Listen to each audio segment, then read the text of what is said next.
So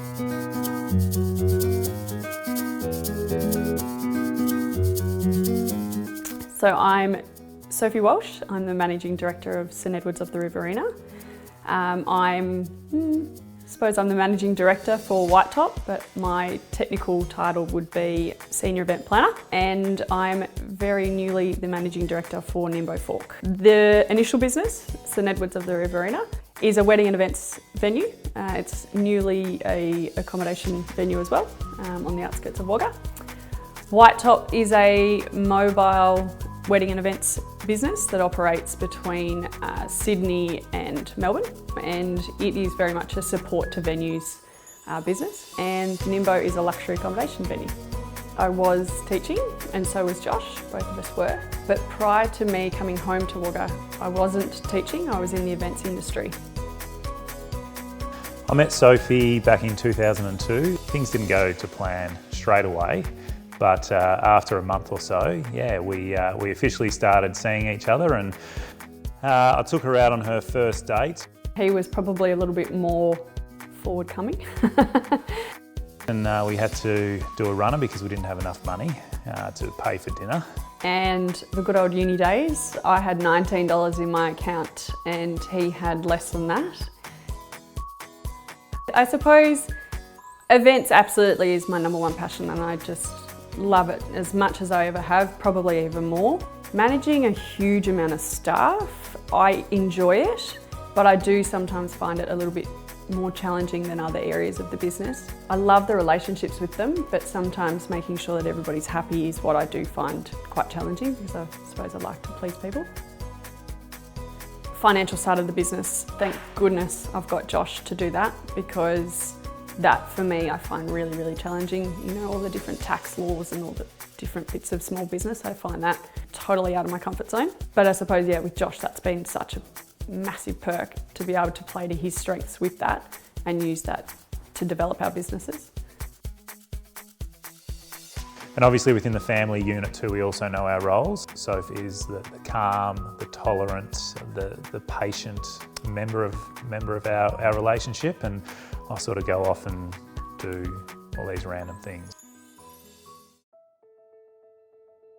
Sophie's character is that of a duck. It's something that I try and teach all planners. So it's something that I learnt right back years and years and years ago when I was working actually at this Nokia Snowboard World Championships in Canada, and it was a mentor of mine that I was working with over there that said the same thing to me. No matter what's going on, you just need to make sure that you're a duck. And I said, what do you mean by that? And it's calm on top, running like buggery underneath. And yeah, so it's something that I've taken with me forever in the events world, and actually life. And it's something that I always try and teach the girls. My roles as a mother, as a wife, and as a business owner, I find it really challenging to, you know, prioritise what is the most important. The kids I do always put first, no matter what, and I think any mother would do the same. However, there will be definitely times when work does have to take that priority, and unfortunately my poor husband comes third fiddle at the moment, but you know, it's just the way it is at the moment, and you know, we do make sure that we do make time for each other, even if it's a date night, which might be very rare. I am definitely a working mum, and I'm proud of that, and I love the fact that the children can see that I'm working, because that's, you know, that's a reality and that's life these days. And I want them to see that and expect that, you know, for their future. Is business for everyone? Absolutely not. It's a tough gig.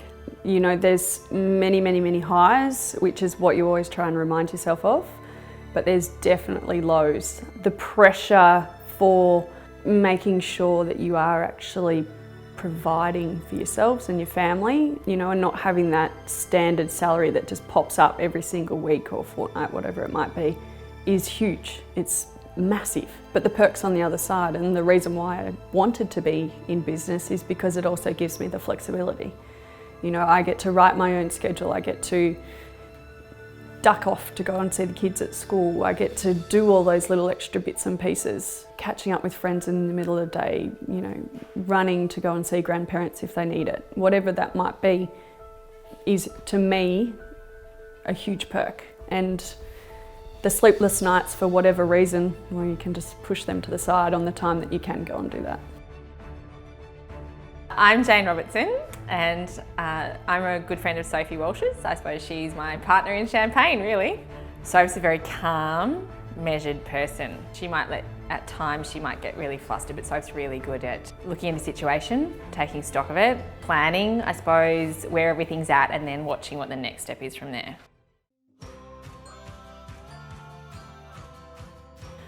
When we started, I think we had 4 weddings in our first season at St Edward's.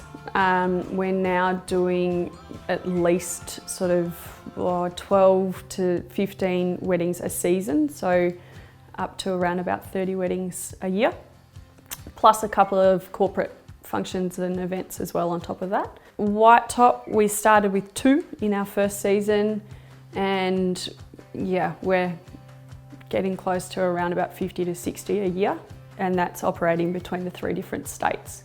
So New South, ACT and Vic. And Nimbo, haven't got many stats just yet, seeing as it's only a few days old, and the big target for that will be very much that luxury sneak away weekend.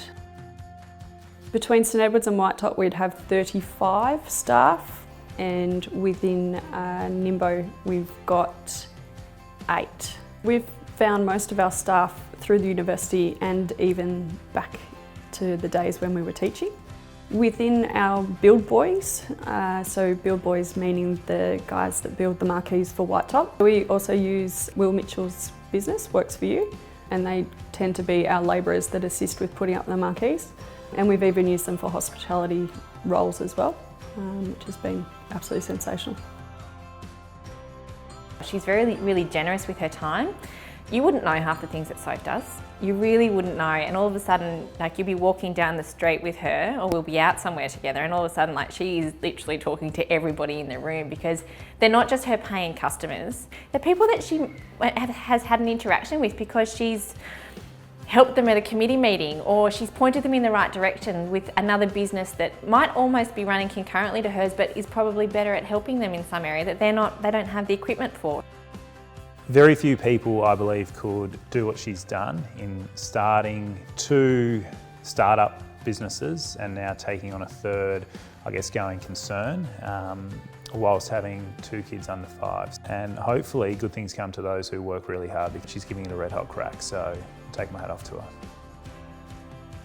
I know that I'm the one that's currently sitting here being interviewed, but I'm definitely not the only one that has been a driving force for what we have currently achieved. You know, Josh has been a massive part in this, and so have our staff. So I acknowledge that what we have created is absolutely no way a result of just me, and what we, you know, continue to push for is a huge job, and there's many people that have contributed to what we have achieved. 3 things that make business successful: the right team, having the support, and the staff morale is just huge and absolutely my number 1. Passion and determination. You've got to love what you do, particularly in business, and if you are running your own business, there's no point doing business if you don't love it. And yeah, you know, you're going to get knocked down, but you've got to get back up. So you've got to have that, you know, that determination and consistency within what you do.